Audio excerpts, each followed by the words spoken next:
Assigned to the case. Detectives are reviewing surveillance video of vehicles in her neighborhood the night she went missing. Savannah Guthrie took to social media Friday, pleading for the return of her mother, saying that the $1 million reward that her family is offering can be paid in cash. Police in Cincinnati, Ohio, are investigating a mass shooting. At least 9 people were injured at a music venue early yesterday morning. Officials believe none of the injuries are life-threatening. According to a social media post, the venue was hosting a birthday party when the shooting happened. Right now, no description of any suspect has been released. Good Day Chicago at 7 starts now.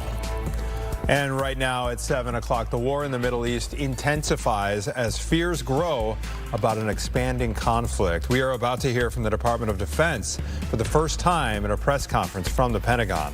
And the war already causing oil prices to spike as a major natural gas provider is taken off the market. Plus, breaking news, we are following the investigation involving 2 Chicago police officers injured in a crash. There's the aftermath there. We are told this includes reports of shots fired. We'll get to the latest there. That's happening in the Englewood neighborhood right now.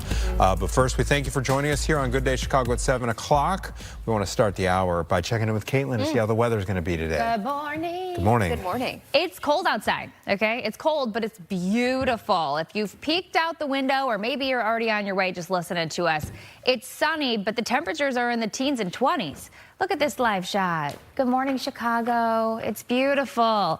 Today, we get to enjoy that view all day long. It's going to be a clear day. Satellite and radar showing just how quiet it is to start off our day. But yes, it is chilly. Temperatures right now are at 26 degrees at the lakefront, 22 in Aurora, 25 in Morris, and 26 in Kankakee. Merrillville, it's 24 degrees for you when you step outside, so it is a cold start. But this afternoon, highs are going to be in the 40s. Low to mid 40s are expected, upper 40s for southwestern counties. Here is your day planner. Temperatures right around 36 degrees by 11. By 2 p.m., 42. So it's going to be a lovely day today. But the clouds are building tonight, and then we have the chance for scattered showers. Here's your 3-day forecast. Tomorrow, temperatures back to the low 40s. We have the potential for a little bit of a slick road conditions to deal with tomorrow morning. But then in the afternoon, the best potential for rain tomorrow, as well as on Wednesday, is going to be south of Chicago. Temperatures, though, are climbing through the end of the week. 48 degrees on Wednesday. We have the 50s and the 60s, though, in that 7-day forecast ahead. First, though, checking in on your traffic at 7:02 with Gabby.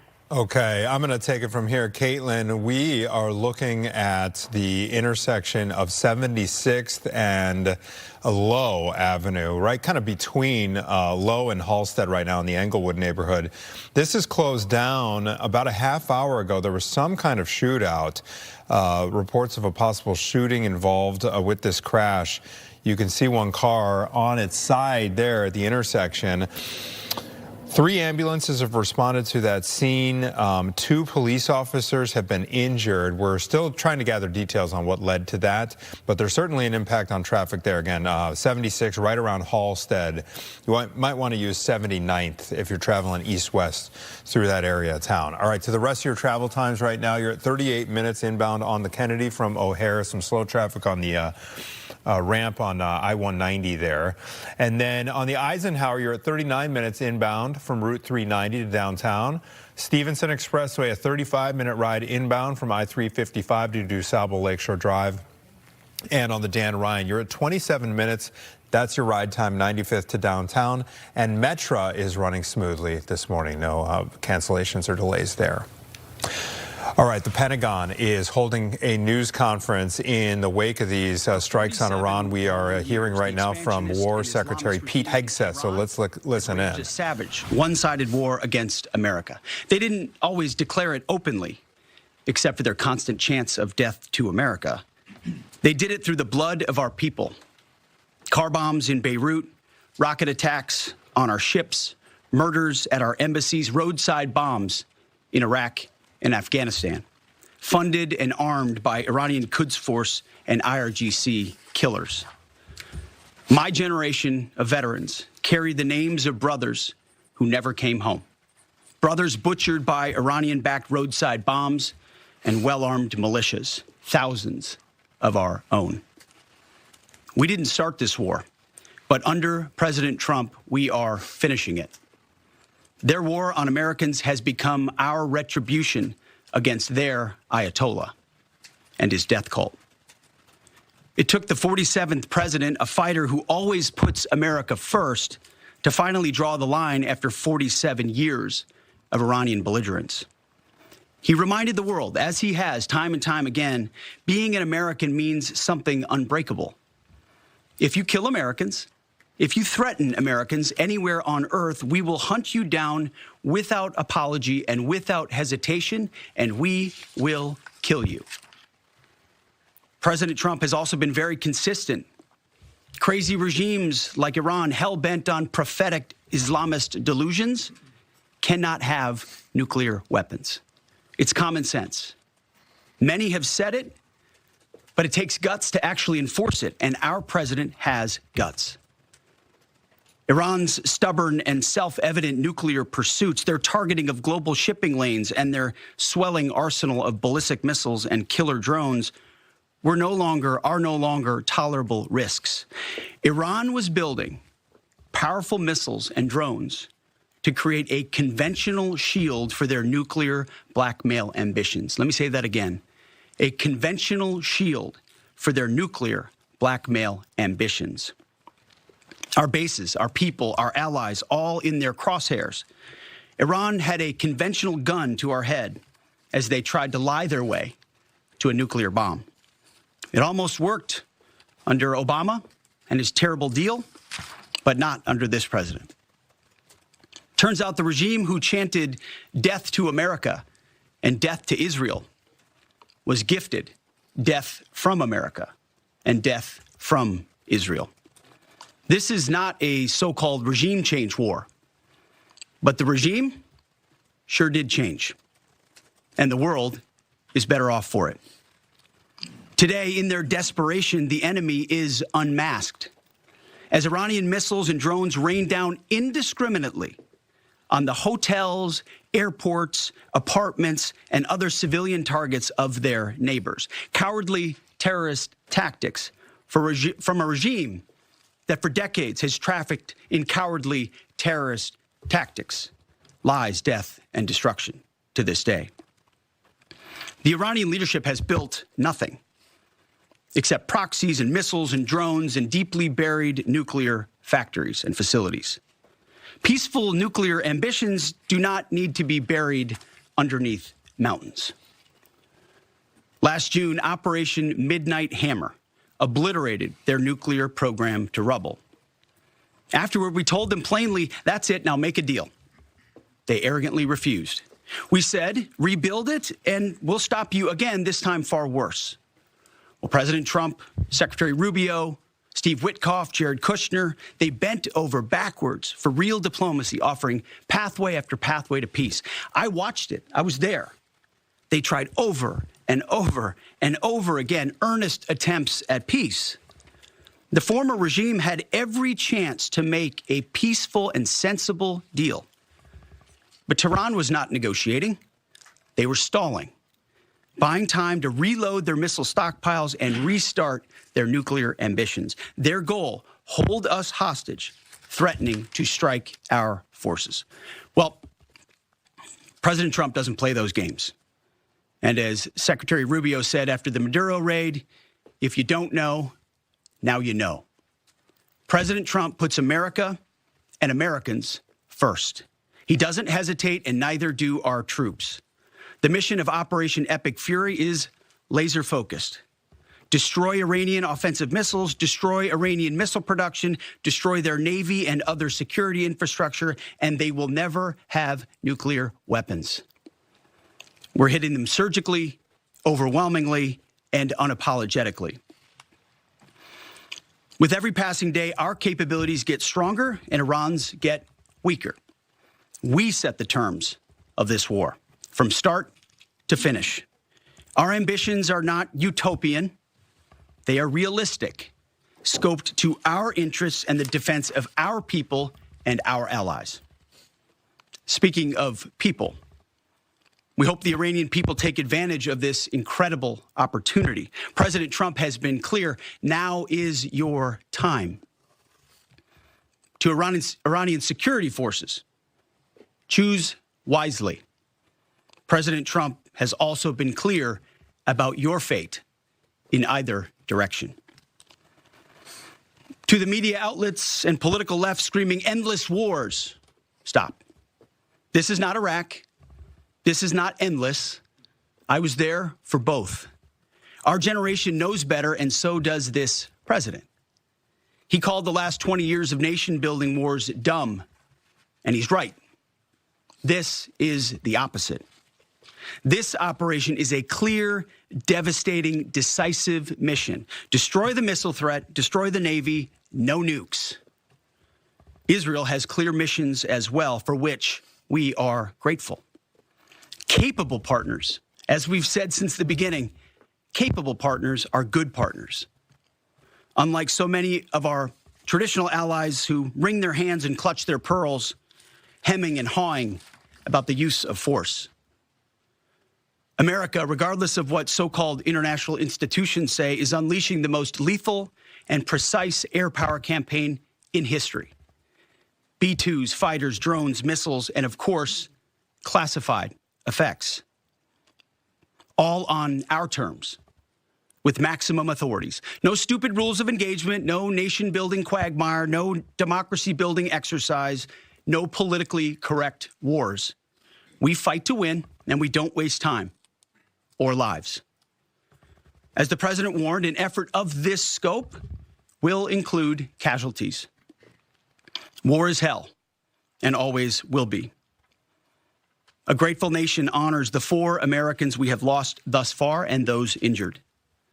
The absolute best of America. May we prosecute the remainder of this operation in a manner that honors them.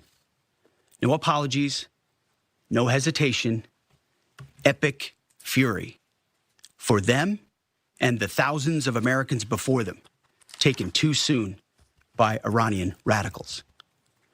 Before I turn it over to General Kane for the operational update, let me speak straight to you, the Joint Force, our warriors on the front lines. This is your moment. This is the generational turning point America has waited for since 1979, and since the rudderless wars of hubris my generation, our generation, endured. Don't listen to the noise. Just stay focused. Our commander-in-chief is steady at the wheel.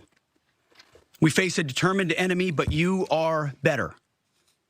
But we must prove it every single day. History doesn't care if we're tired, if we're scared, or if the fight feels big. It demands warriors who rise anyway. Peace through strength, the warrior ethos, lethality, unity of purpose, those are not slogans. They're the beating heart of what it means to wear the uniform, that uniform. You think clearly under fire, you act decisively in chaos, you uphold the Constitution, and you uphold our country without hesitation. We are not defenders anymore. We are warriors, trained to kill the enemy and break their will. History is watching. Be the force you swore an oath to be: focused, disciplined, lethal, and unbreakable. We will finish this on America First conditions of President Trump's choosing. Nobody else's, as it should be. And know this above all, President Trump and I have your back, always. Through fire, through criticism, through fake news, through everything. We unleash you because you are the best, most powerful, most lethal fighting force the world has ever seen. May Almighty God watch over you and his providential arms of protection extend over you. Godspeed, warriors, and keep going. General Kane, over to you. Thank you, Mr. Secretary, and good morning, everyone. The purpose of my portion of the briefing today is to update you and the American people on the actions taken thus far. The briefing will discuss the preparation, the planning, setting the force, the early operations, and how we're assessing the progress thus far. So let's get started. On Saturday, 28 February at 01:15 Eastern Standard Time, 9:45 a.m. local Tehran time, on the orders of the President of the United States, U.S. Central Command, under the command of United States Navy Admiral Brad Cooper, commenced Operation Epic Fury. As I said, I'm going to walk you through the initial phases of the operation, But first, I want to express my deep condolences and the condolences of the Joint Force to the Department of War personnel killed and wounded in actions thus far. As the Secretary said, they're heroes and represent the best of our nation has to offer. They're true examples of what selfless service means. Our deepest and heartfelt condolences are with their families, their friends, and their units. We grieve with you, and we will never forget you. Additionally, I stand here before you today grateful for each service member, planner, logistician, operator across our joint force, for our Department of War civilians, our intelligence community teammates, our interagency teammates who continue to stand in harm's way alongside us. I am proud of all of you as you take the fight to the enemy, and we are the best in the world at integrating, period.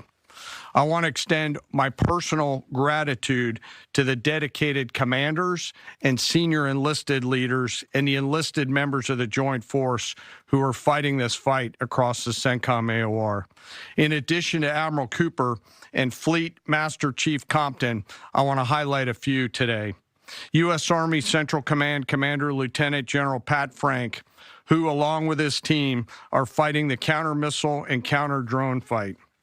United States Navy Central Command Commander Vice Admiral Kurt Renshaw and his team, who are engaged with the Iranian Navy and projecting American naval combat power from the seas.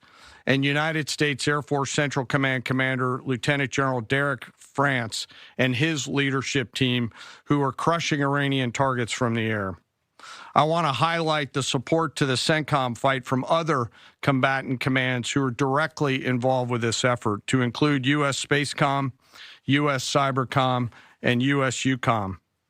I also want to specifically call out United States Transportation Command and U.S. STRATCOM for their contributions to this fight. We cannot project American combat power at the time and place of our choosing without both. And finally, I want to express how deeply thankful I am for the continued service and sacrifice of the entire Joint Force and their families. Their unwavering commitment and dedication are the cornerstones of this effort. So let me start with a few details. First, to be clear, as the Secretary said, this is not a single overnight operation. The military objectives that CENTCOM and the Joint Force have been tasked with will take some time to achieve, and in some cases will be difficult and gritty work. We expect to take additional losses, and as always, we will work to minimize U.S. losses. But as the Secretary said, this is major combat operations. So let me talk about the preparation and the planning. On February 28th, the full strength of America's armed forces came together in a unified purpose against a capable and determined adversary. The United States Army, Navy, Marine Corps, Air Force, Space Force, Coast Guard, and our reserve components integrated across our combatant commands and began coordinated operations with the Israeli armed forces of an unprecedented scale. As the Secretary laid out, our military objectives are clear. Our mission is to protect and defend ourselves and, together with our regional partners, prevent Iran from the ability to project power outside of its borders and be ready for follow-on actions as appropriate. Across every domain, land, air, sea, cyber, the U.S. Joint Force delivered synchronized and layered effects designed to disrupt, degrade, deny, and destroy Iran's ability to conduct and sustain combat operations. On the U.S. side, this marked the culmination of months and in some cases years of deliberate planning and refinement against this particular target set. From precision strikes against key military infrastructure to persistent intelligence and targeting integration to the close coordination of the components across vast distances, this operation again demonstrated America's reach, readiness, and professionalism, and that of our joint united force. It was historic not only in the operational scope, but in the level of joint integration displayed across every element of the joint force. And as I said earlier, this work is just beginning and will continue. So now to talk a little bit about setting the force and setting the theater.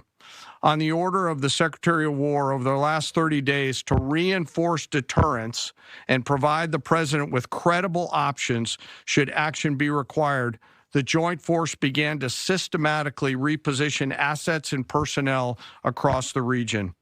These movements ensured that U.S. forces remained postured, protected, and ready to respond decisively for any emerging threat. This deployment included thousands of service members from all branches, hundreds of advanced fourth and fifth generation fighters, dozens of refueling tankers, the Lincoln and Ford Carrier Strike Group and their embarked air wings, sustained flow of munitions, fuel, supplies, all supported with command and control, intelligence, surveillance, and reconnaissance network. And the flow of forces continues today. In fact, Admiral Cooper will receive additional forces even today. This rapid buildup of forces demonstrated the Joint Forces' ability to adapt and project power at the time and place of our nation's choosing. I want to highlight a couple specific cases for you. The Gerald R. Ford Carrier Strike Group, which many of you know was down in the Western Hemisphere, redeployed across the Atlantic to set the theater. The ship, her crew, their families, and the entire strike group took a deep breath and, as they always do, began planning to conduct combat operations. The integrated Reserve and National Guard forces have continued to demonstrate the value of America's reserve forces, including the Wisconsin Army National Guard operating in Kuwait and Iraq, and Air National Guard units from a variety of states to include Vermont and Virginia. In the case of the Vermont Air National Guard and the 158th Fighter Wing, they were mobilized for Operation Absolute Resolve and then were tasked to take their F-35As across the Atlantic instead of going home to be prepared to support this operation. The same is with our Air National Guard and Air Force Reserve Command tanker and mobility forces, who stepped right out of their civilian jobs to deploy and to protect the region. Lastly, I want to highlight the unsung heroes of warfare, our American logisticians and sustainment force, those who quietly work every day behind the scenes to project and sustain America's combat power. Our leaders from World War II were right when they said professionals do logistics. As regional tensions rose, the Joint Force elevated our force protection measures on the order of the Secretary and repositioned discreetly civilians and non-essential personnel designed to ensure the safety and security of our Joint Force. By the time operations began, only essential forces remained on our bases and in theater, all ready, capable to respond. So now let me move to H hour. At 3:38 p.m. on Friday, February 27th, the United States Central Command, through the Secretary of War, received the final go order from President Trump. The president directed, and I quote, "Operation Epic Fury is approved. No aborts. Good luck," close quote. In the region, every element of the Joint Force made their final preparations. Air defense batteries readied themselves, checking their systems to respond to Iranian attacks. Pilots and crews rehearsed their strike packages for the final time. Air crews began loading their final weapons, and two carrier strike groups began to move towards their launching points. Across the globe, our operations centers came alive in Tampa, Florida, here at the Pentagon, and of course forward in the Central Command AOR. As always, operational security was paramount as we sought to maintain and sustain the element of surprise. This operation was highly classified so that at H hour, the enemy would see one thing: speed, surprise, and violence of action. The first movers were U.S. Cybercom and U.S. Spacecom, layering non-kinetic effects, disrupting and degrading and blinding Iran's ability to see, communicate, and respond. At H hour, the beginning of major combat operations, 01:15 local Eastern Daylight Time, 9:45 local AM Tehran time, as dawn crept up across the Central Command AOR, the skies surged to life. More than 100 aircraft launched from land, sea, fighters, tankers, airborne early warning, electronic attack, bombers from the states, and unmanned platforms, forming a single synchronized wave.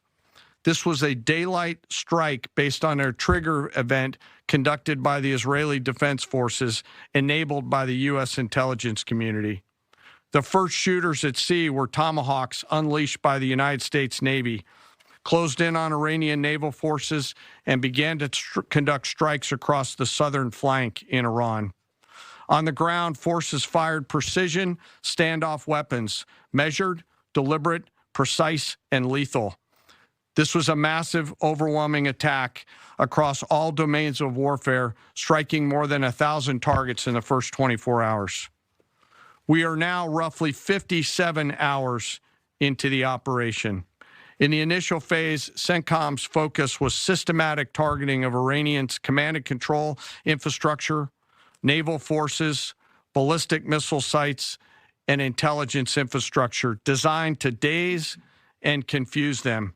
Coordinated space and cyber operations effectively disrupted communications and sensor networks across the area of responsibility, leaving the adversary without the ability to see, coordinate, or respond effectively. The combined impact of these strikes, swift, precise, and overwhelming, has resulted in the establishment of local air superiority. This air superiority will not only enhance the protection of our forces, but also allow them to continue the work over Iran. Over the course of the last 2 days, the Joint Force has launched hundreds of missions from land and sea and delivered tens of thousands of pieces of ordnance. The effort continues to scale. This included American B-2 bombers, which again, similar to Midnight Hammer, flew a 37-hour round-trip sortie from the continental United States, dropping precision, penetrating munitions on Iranian underground facilities across the southern flank and slightly deeper. Additionally, Israel has separately executed hundreds of sorties against hundreds of targets. Beyond Air Force and Navy aircraft strike packages, coordinated salvos of precision standoff weapons from across the region have neutralized hundreds of pre-planned targets. As I mentioned earlier, in support of these kinetic operations, U.S. Cybercom and Spacecom have continuously layered effects to disrupt, disorient, and confuse the enemy. I will note that this operation had several combat firsts, which I'll allow at some point in the future Admiral Cooper to talk about since he owns the AOR. While we've prosecuted a relentless offensive campaign, our defense has been equally important. Across the theater, operations have remained steady and disciplined. Once again, our integrated air and missile defense network is performing exactly as it's intended. U.S. Patriot and THAAD batteries, along with ballistic missile defense-capable Navy destroyers, continue to coordinate and execute intercepts with precision and consistency. I wish that every American could hear the voice communications like I have as these joint operations centers remain calm, focused, and cool while executing under fire over and over again. Collectively, these systems have intercepted hundreds of ballistic missiles targeting U.S. forces, our partners, and regional stability. The threat from one-way attack UAVs has remained persistent. Our systems have proven effective in countering these platforms, engaging targets rapidly. Each intercept represents hundreds of hours of training, readiness, and technology all coming together to work as designed. We will remain vigilant in the counter-UAV fight. And the defense of the region is not ours alone. As the threat grew, our partners surged in beside us. Air defense batteries in Qatar, the UAE, Kuwait, Jordan, and Saudi Arabia joined the fight, proof positive that years of training, trust, and hard-earned integration pay off. I am aware of the loss of 3 U.S. Air Force F-15Es overnight in the region. I am grateful for the safety of the crews, and we know that this was not from hostile enemy fire. As this matter's under investigation, I'll not comment further on this. Let me close. Operations will remain active across the theater and across the globe. The U.S. forces are postured not only to maintain pressure, but to respond and adapt as required. Operation Epic Fury stands as a reminder of what the United States military uniquely delivers: the ability to project power on a global scale with speed, surprise, precision, and overwhelming force when and where our nation requires it. What we've demonstrated over the past several days reflects years of investment in readiness, joint integration, and professionalism of the joint force. As major combat operations continue across CENTCOM, we remain engaged globally. America's joint force retains the credibility, capacity, and flexibility to respond to any contingency anywhere in the world at any time. To those who would test our resolve or threaten the United States, our allies, or our interests, understand clearly we can reach you, we can sustain the fight, and we can scale the fight, and we will prevail. To the American people, your joint force remains steady, frosty, calm, and focused. Your service members are trained, disciplined, and determined. We understand the risks of this mission and the weight of the responsibility that we carry. We also recognize that our families also shoulder the burden at home. You are a part of this too. I am proud today, as I am every day, to stand as a member of America's joint force. There is no mission too complex, no distance too great, and no adversary too determined for the men and women who wear our nation's uniform. We mourn our fallen, we honor their families, and we continue our mission with focus, unity, and strength. And now I'm happy to take any questions. Thank you, Mr. Chairman. Right here. Go ahead. Thank you for your time. What percentage of Iranian long-strike capabilities are still in the fight, and what is our exit strategy here, and when will it be deployed? Well, they have long-range strike capabilities, which we are hyper-focused on. The brief we got just this morning, Admiral Cooper knows exactly and precisely what kind of threat matrix he's looking at, the way they might change their techniques, and how we adapt to that. So we're making sure the theater commander has absolutely everything he needs. I mean, one of the things the chairman mentioned is for months and months, even before we built up, we ensured that we had maximum defensive capabilities in theater to allow the president the decision space in the future. So even before this buildup in the last 30 days, we discreetly brought defensive assets in to make sure, understanding that there are Iranian capabilities. As far as time frame, I would never hang a time frame from our perspective. The commander-in-chief sets the op tempo and terms of this fight. As I said, it's on his terms. And we'll make sure that Admiral Cooper and his team have everything they need, not just to defend. I mean, the best defense is a good offense. And so we're aggressively pushing into that airspace over that southern flank to ensure that we control it and we destroy anything that moves that would attempt to shoot us. Think of it as shooting the archer instead of the arrows. That's where we want to be. And we have the kind of exquisite intelligence to get over the top, find that and destroy it. It won't happen overnight. This is a big battle space with a lot of capabilities. That's part of the reason why it's such a threat to us. That's why I talk about conventional umbrella to blackmail nuclear ambitions. They were building up this conventional arsenal in order to ensure that no one would ever block them from their ability to get nuclear weapons. So we're very clear-eyed about the nature of this Iranian threat, and we're going to get after it. I don't know if you have anything to add to that, Mr. Chairman. Thank you for the question. The only thing I'll add is that unlike an operation, a single operation like Midnight Hammer or Absolute Resolve, it'll take some time for us to conduct battle damage assessment, and the targeting cycle that CENTCOM will run will take those things into effect. Admiral Cooper will adjust his plan and fires accordingly to ensure that we're attriting that. He's focused on long-range strike capability coming out of the enemy, and that's a key and essential part of it. Of the capabilities that still exist from the enemy front? Yeah, that's what I mean when I say we're still doing BDA.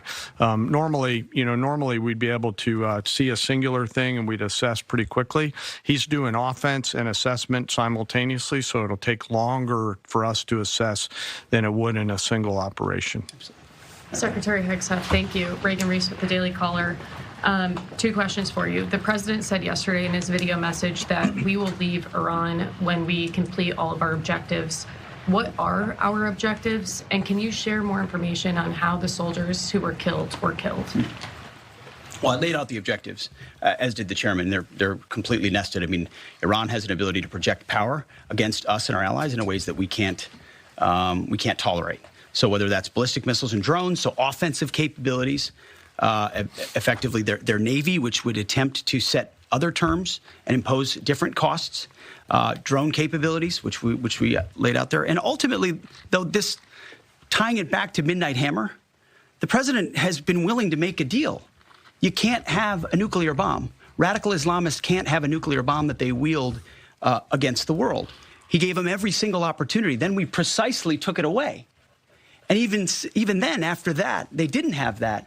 They didn't come to the table with a willingness to give it away. So ultimately, those nuclear ambitions, which never ceased, are something that had to be addressed as well. So that's a discrete sense of what's being addressed here to ensure that they can't use that conventional umbrella to continue a pursuit of nuclear ambitions. And then as it pertains to the U.S. casualties, that particular incident was, you have air defenses and the lot's coming in and you hit most of it. And we absolutely do. We have incredible air defenders. Every once in a while, you might have one, unfortunately, we call it a squirter that makes its way through. And in that particular case, it happened to hit a tactical operations center that was fortified, but these are powerful weapons. So we certainly will do, as I said, moments like that, as we remember them and we take care of them and take care of their families, only stiffen our resolve to ensure that we do this properly. Thank you. Yep. Right here. Thank you, Secretary Hegseth. I had 2 questions for you. First, are there currently any American boots on the ground in Iran? No, but we're not going to go into the exercise of what we will or will not do. I think it's one of those fallacies for a long time that this department or presidents or others should tell the American people, and our enemies, by the way, here's exactly what we'll do. Here's exactly how long we'll go. Here's exactly how far we'll go. Here's what we're willing to do and not do. It's foolishness. And so President Trump ensures that our enemies understand we'll go as far as we need to go to advance American interests. But we're not dumb about it. You don't have to roll 200,000 people in there and stay for 20 years. We've proven that you can achieve objectives that advance American interests without being foolish about it. Now, will we be bold about it? Are we willing to be decisive about it? Do we put months and months of planning into what kind of effects we want to achieve? Absolutely. But going forward, why in the world would we tell you, the enemy, anybody, what we will or will not do in pursuit of an objective? We fight to win. We fight to achieve the objectives the President of the United States has laid out. And we will do so unapologetically. Thank you. Is there any significance to Israel carrying out this strike to kill the Ayatollah? And I wanted to know, what was your immediate reaction to finding out about his killing? I think Israel did a great job in the conduct of that operation. President Trump put a 4-week timeline right on here. it. Are you Please. saying that's wrong? Yeah, thank you. You mentioned during the briefing, General Kane, that there would be additional troops sent to the region. Could you say how many troops currently are involved in this operation and how many additional troops are planned to go in this next phase? I don't want to talk specifics because that would tip the enemy off. We have more tactical aviation flowing into theater just based on the time it took to get it out there. I think we're just about where we want to be in terms of total combat capacity and total combat power for Admiral Cooper. One of the things, though, that a commander, he'll consistently assess the trajectory of the campaign. Is he on or off trajectory? And then make an ask of the joint force, which will then develop options for consideration by the Secretary and the President to either increase or in some cases decrease the amount of combat capability that we have over there. I heard the question about about 4 weeks. It's the typical NBC sort of gotcha type question. President Trump has all the latitude in the world to talk about how long it may or may not take. 4 weeks, 2 weeks, 6 weeks. It could move up. It could move back.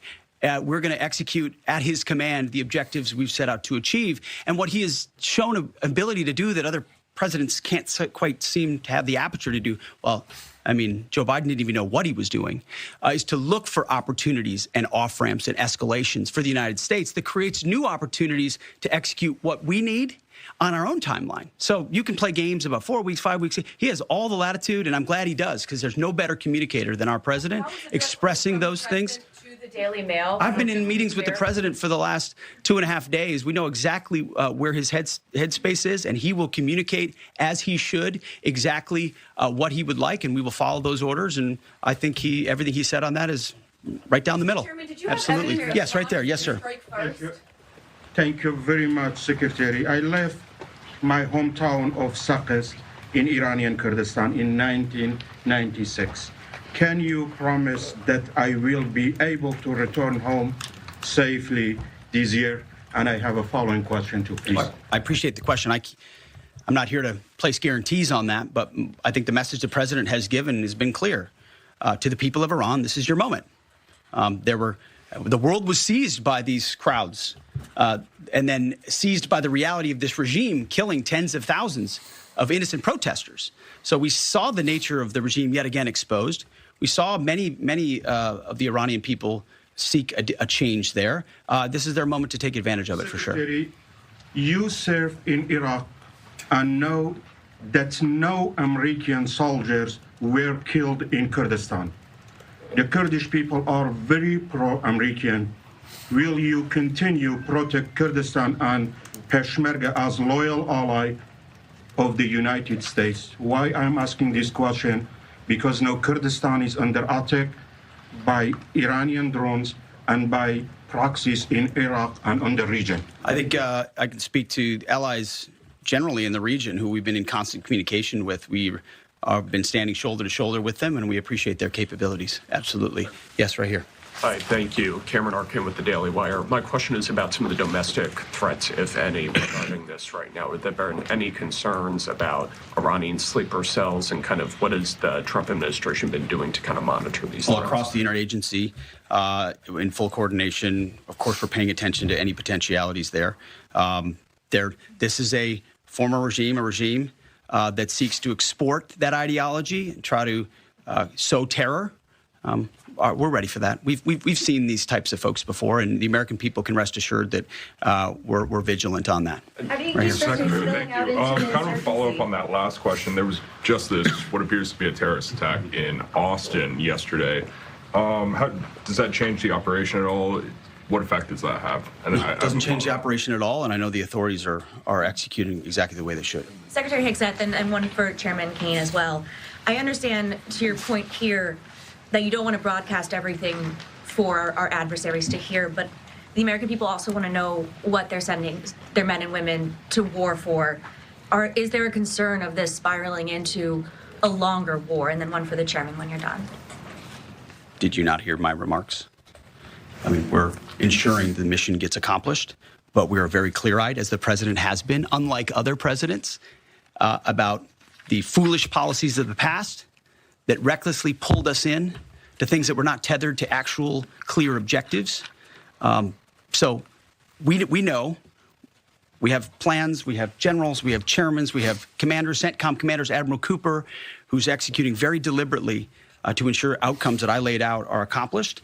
But we would never, in front of a press pool, lay out how long that may take. The mission for our warfighters, which is what matters to us, is very, very clear. And they're executing it right now violently. And just for the chairman quickly, I have one for the chairman. You said this is not a one-night operation. It will take time to achieve the goals. What would be the goal line here for you? I think the Secretary laid out the military objectives, and that's what we execute against, is the military objectives. Last one right here. Rich uranium is. Thank you, sir. As you've said, there are a large amount of U.S. service members that are in harm's way right now. What is your prayer for them? First of all, my prayer for them is that I do pray for them. My wife prays for them. Our family prays for them. Our cabinet prays for them. None of this is done on a whim. Having been in their boots, having been in their shoes, having been in their flight suits, I know we think about them with every decision that we make and every recommendation that we make to the President of the United States. Those recommendations are made prayerfully. And when I pray every day for them and for this mission, I pray simply for the biblical wisdom to see what is right and the courage to do it. It's going to take courage to follow through on this. There's going to be a lot of noise, and we pray for that, and we hope all of you do as well. Thank you very much. Appreciate it. Thank you. All right, you have been listening to remarks from the Pentagon, from the chairman of the Joint Chiefs of Staff, Dan Kane, along with War Secretary Pete Hegseth. They just wrapped up, and we're bringing Professor William Muck into the conversation right now. He's a poli-sci professor at North Central College. Professor Muck, thank you for being here. I know we were watching this whole thing unfold together. Let me start off by just asking you what you thought about Pete Hegseth, Secretary Hegseth's characterization of this operation. I think early on in that news conference, he described it as kind of the opposite of the situation we face in Iraq and Afghanistan. Seemed to take exception with that reporter's follow-up. Hey, what is your exact objective here? What did you make of his responses there? I think the Iraq comparison was really, really interesting, right? The administration is going out of their way to say this is not another Iraq, right? How they're conducting the operation, suggesting that there aren't going to be boots on the ground. Think about the Venezuela operation, in and out, right? I mean, this is very much on their mind, and he was a little prickly about that. So it's clear that that is shaping much of their conversation. I think the other really, really fascinating thing about his remarks was he was suggesting this was the first time we saw a real explanation and justification for the operation. And that explanation was that Iran started this, that this United States was responding to a long-term conflict that Iran was waging against the United States, that they were developing a conventional umbrella to protect their nuclear ambition. So it was interesting to see them say that this wasn't the United States that initiated this was Iran, and our hand was forced. So really interesting language there. He was also very forceful in clarifying in his mind, the secretary, that this is not a nation-building exercise. He used the word, we're not going to get in a democracy-building quagmire, okay? How much stock can we put into those promises at this point in the game? I think they're genuine, but this is where they run into the reality. What we know about regime change operations, right? It is very, very difficult to just do it through the air. I mean, go back to, there's a lot of political science on this. You go back to World War I, there's been no effective air campaign that has brought about democracy. So I think what we're seeing here is the administration is saying, hey, we're gonna bomb from the air, but it's up to the Iranians themselves to do the work on the ground, right? And that's very, very difficult to do. And we should be very clear that there's not a very good pathway to democracy with that type of plan. So we're starting to get a sense of what really the sort of the motivations and the tactics are going to be in this operation. Okay, one major development in the last 24 hours has been this friendly fire incident in Kuwait. What are the implications there? It sounds like a couple of fighter jets were inadvertently shot down, correct? Yes, and the Joint Chiefs sort of acknowledged that war is complicated, and we should anticipate that stuff like this is going to happen. We're going to lose service members. This was sort of an unintentional action by Kuwait, but that's what happens when you engage in a real military conflict, and it will happen. It will continue to happen, and the American public needs to get used to that, or at least that was the argument they were putting forward. But again, that's a hard reality to an American public, which is not, the polling suggests, is not fully on board with this operation. So some of what we saw in this press conference was talking about the logistics, talking about the strategy, but there was also sort of a political theme running throughout this, sort of making the case. And I think that's going to be a really important thing to watch. How do we balance the politics with the operation on the ground? When do you expect a potential off-ramp to kind of emerge here? You know, we're still kind of in this phase where we don't know if this is an operation that lasts a number of days, a number of weeks, or if this thing stretches on with boots on the ground. When do you expect some sort of exit or off-ramp to emerge here? Well, we saw some indication of that yesterday when the president said he's open and he wants to talk to Iran. So, like, basically a day in, the president was saying, let's start negotiations up. And I think that may be his mentality to say, all right, we're engaging in the military operations. Let's have conversations as well. The problem and challenge to all of that is I don't think Iran is going to be interested in conversations at this point. So it is very, very easy to get into a conflict. It is much, much more difficult to get out of one because, again, one of the challenges that we saw from the Secretary of Defense is defining what the finish line looks like. You know, in a war, you have to say, what is victory? Because if you don't know what the finish line is, it's hard to get there. And I think that's kind of what we're struggling with. Okay, what do we consider as success? And once we know what success is, then we can talk about these off ramps. But there's a lot of questions that are still unanswered. And I want to ask you about how U.S. lawmakers are reacting to this whole situation. Before we get to that, the killing of Iran's supreme leader, in terms of what shift this means, mindset, symbolism, what do you think the implications there are? It's huge for the reasons you just cited, right? I mean, this was not just a political leader. This was a religious leader. But he also was an incredibly controversial leader. So I think what we can say is that his death means the world is going to be a different place. Iran will be a different place. What we don't know is what that's going to look like. You know, I think it begins the process of regime change, right? There is going to be different people in those positions. Whether that means it's a different regime, a different type of government, we don't know. It could lead to instability and chaos, you know, sort of a vacuum situation in Iran. I will say that the supreme leader knew that this kind of dynamic might play out, and so they had established lines of authority who would step in. But again, that creates this sort of uncertainty. The world is going to be a different place. We're just not exactly sure what that's going to look like. Did the opposing side make any? You know, you mentioned how that they had a contingency plan in terms of the hierarchy of their own leadership, but from the citizens' point of view, is there any kind of opposition organization that is established at this point now that the kind of head of the snake, as you mentioned, you know, the supreme leader has been removed?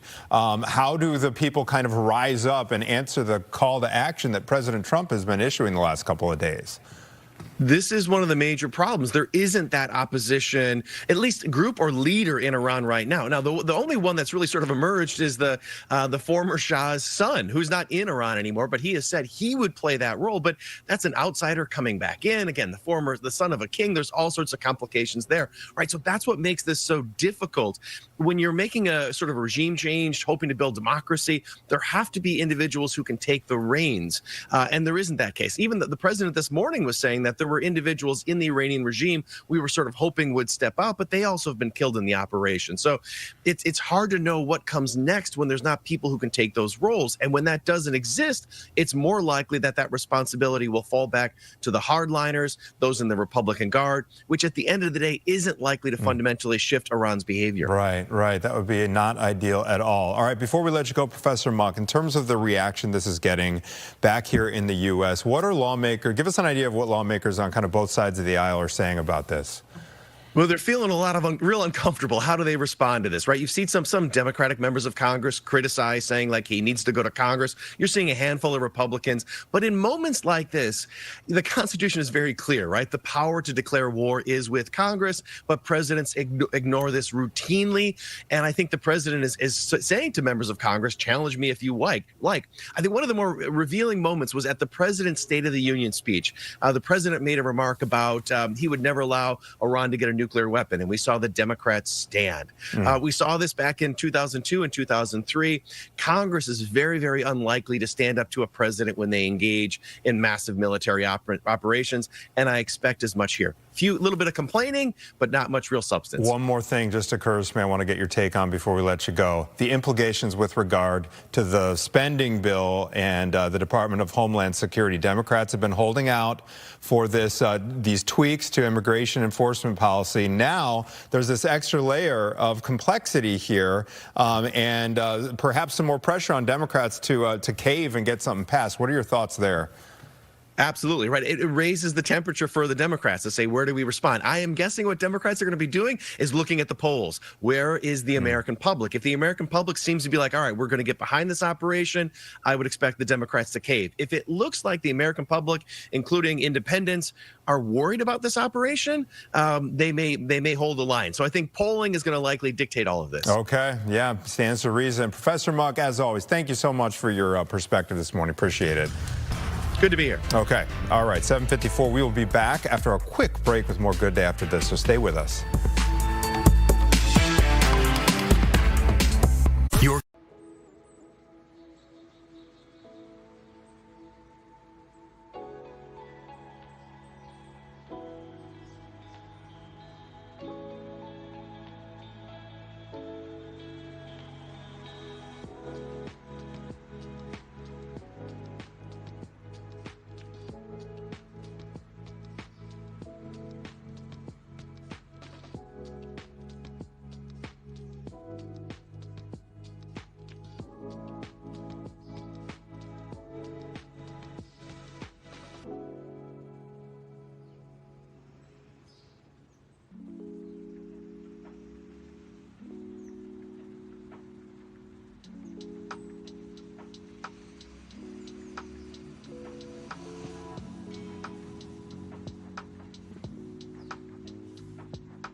Fighting for you.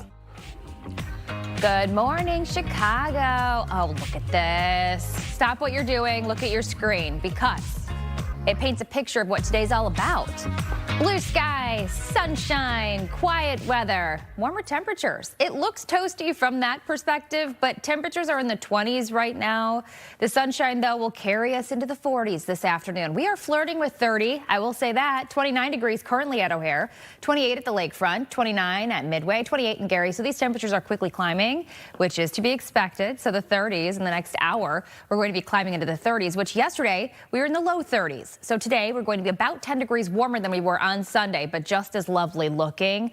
Our futurecast shows right around 40 degrees at the lakefront at 4:15, but 42 from O'Hare to 43 at Midway, 47 and Morris to LaSalle. This evening, temperatures in the upper 30s for most, and then tonight the clouds build and we have the chance for scattered precipitation. It's not out of the question that tomorrow morning could include some slick roads. And then as we work our way into your Tuesday, temperatures are back to the low 40s, but we have the chance for scattered showers, especially south of the city. And we are going to be in a bumpy forecast all the way from Tuesday through Saturday with a chance for rain each and every day. I'll show you that 70 forecast, including when the 50s and 60s return ahead.